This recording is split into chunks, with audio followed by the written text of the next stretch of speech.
We got the fantasy odds and drops in the NBA for week 1 coming up next on Beat the Odds Card Breaks. Don't go anywhere.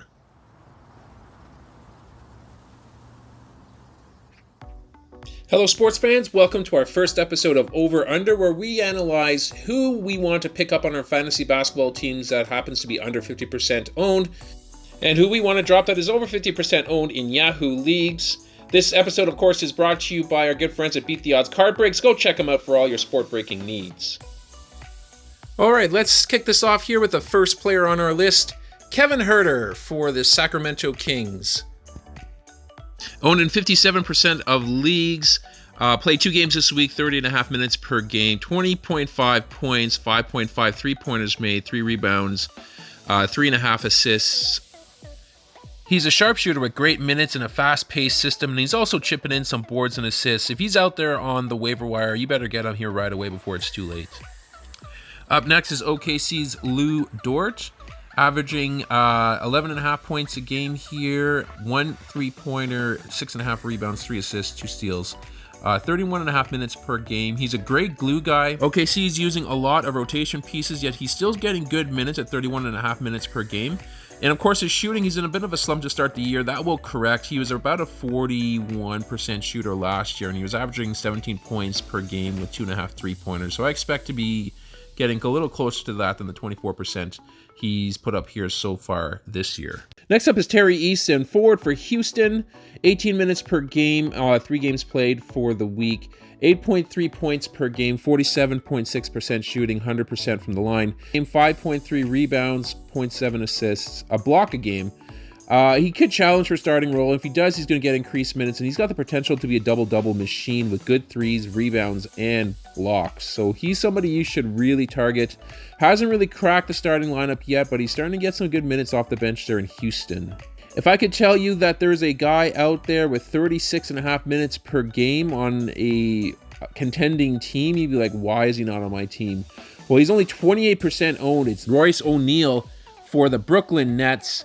8.5 points per game, 1.5 threes, 5.5 rebounds, 3 assists, 2.5 steals, and 2 blocks so far in the 2 games that he's played. He's your glue guy for Brooklyn, so he's not going to score a ton, but he's going to get you solid production everywhere else, and he's got really, really big share of minutes to start the season. That looks well for his outlook for the rest of the year. Up next, another guy, kind of like Easton that we were talking about there earlier, has some huge upside. It's Walker Kessler for the Utah Jazz. 40% owned on Yahoo. He's got 21 minutes per game, 2 games played this week. You're looking at 9 points per game, 7.5 rebounds, 1.5 assists, 2 blocks.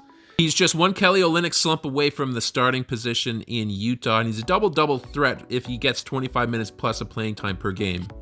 And he's got huge block potential, so he's somebody that should be at the very least on your watch list. 40% owned again on Yahoo right now. I would imagine that number is going to rise here very, very quickly.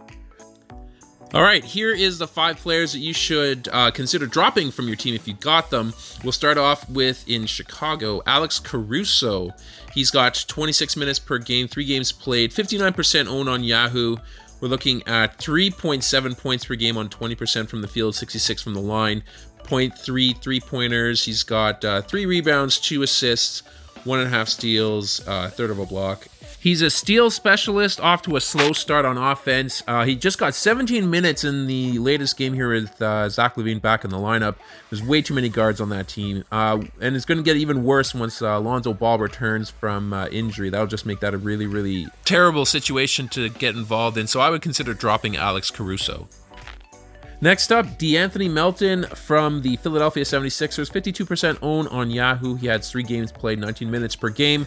Averaging just under 5 points, under a 3 per game, under 2 rebounds, 1 1/3 steal.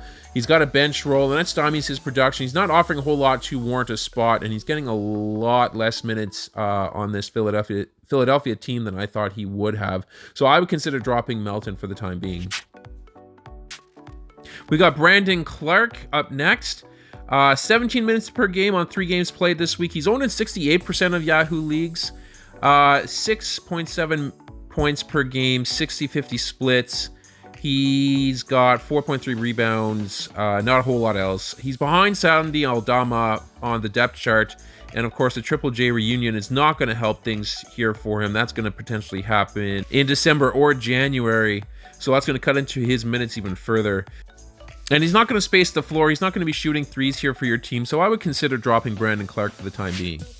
Too many cooks in the kitchen. We've got Robert Covington for the Los Angeles Clippers. That team is stacked. They are solid 10 deep.